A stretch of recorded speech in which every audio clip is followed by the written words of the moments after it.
Good morning to all of you viewing this video at Sirohi Law Classes. We will just recapitulate what we had in our previous lecture. So we have started a series of recapitulating the lectures, which are very lengthy ones. So we will talk on section 10 and section 11 CPC. That is the concept of res sub judice and the res judicata. How these two provisions of law have its value in trial of a suit and decision making process of the civil rights of an individual. So res sub judice section 10 says that if there is a suit pending in a court of law between the parties and the court is competent enough to grant relief claimed, then as a public policy the other suit should not be filed, other suit should not be proceeded with if filed, because it will be there will be a multiplicity of the proceedings, and if the decisions comes in different proceedings, they may not be on the same lines. In one case the plaintiff may win, in other case defendant may win. So what to do? Two conflicting decisions are there.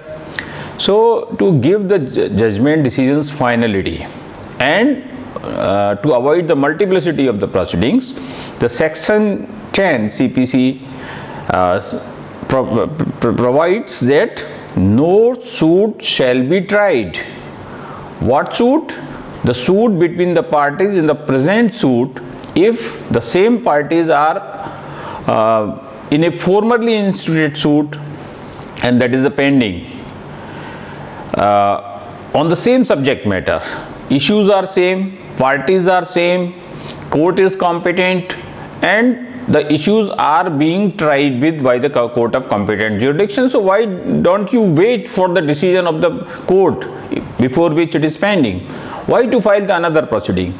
So concept of res sub judice says, if the proceeding subsequent proceeding has been filed, subsequent suit has been filed, the court must stay the proceedings. Court will not proceed with the trial of the suit. As soon as the court comes to the knowledge of the court that some suit is pending and the requisites are fulfilled, then this present court would not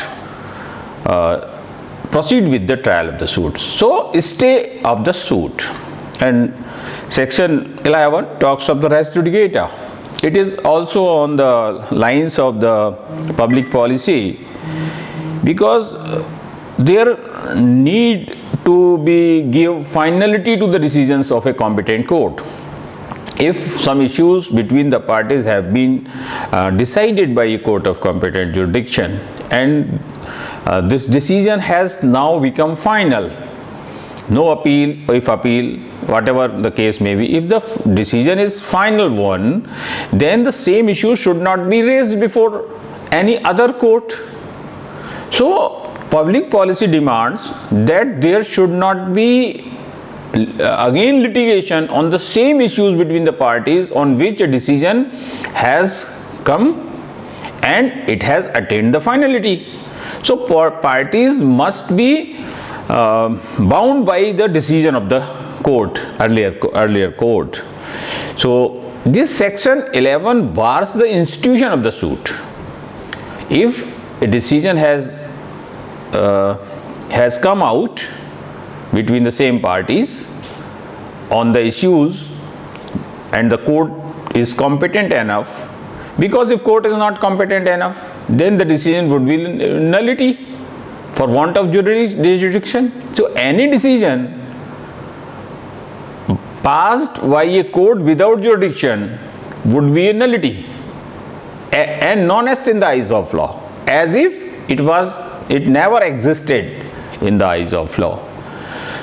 So if the decision is of court of competent jurisdiction, then this judgment would operate as res judicata, and the effect of this judgment would be that the same parties would not be able to litigate on the same issue again. So here the institution of the suit is barred. No suit can be instituted. But what was with res judicata sub judice? The similar suit can be filed, but the trial is barred.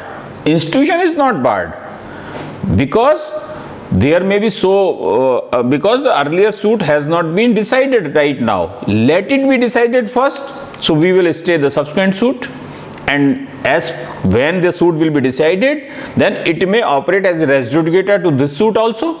Then on the same ground this suit may be dismissed. The parties have already decided their rights. So unless the decision comes, what are the issues, competency of the court, the subsequent court would not be able to know unless the decision comes. That's why the trial is stopped. Court is not required to proceed with the trial, because if the court was not competent or some issues were different in this present suit, the issues are different, then after stay and getting the final outcome, court may decide this suit is on different lines, some issues are different, or then court may further proceed with the suit. So the fate of the suit is not decided at that point of time. It will be decided when the decision of the earlier court comes before this court. So the concept is that the court should not proceed with the trial of the suit, and if the judgment is of res judicata, then the court, the institution is barred. And remember to note, the competency of the jurisdiction is with the former court.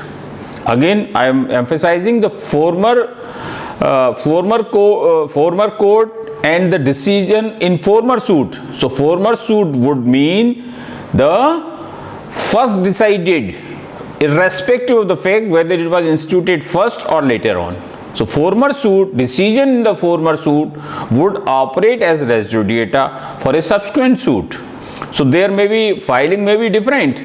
One may be previous one, and other may be the subsequent one. So this fact is immaterial which suit was filed earlier. The material would be in which suit the decision was before the parties, outcome of the court. And one more thing I would like to add on, competency of jurisdiction, because I discussed that it is a nullity for want of jurisdiction. So on these lines, these principles roam around the entire procedure of the Civil Procedure Code. I hope I may be able to explain you. Thank you very much.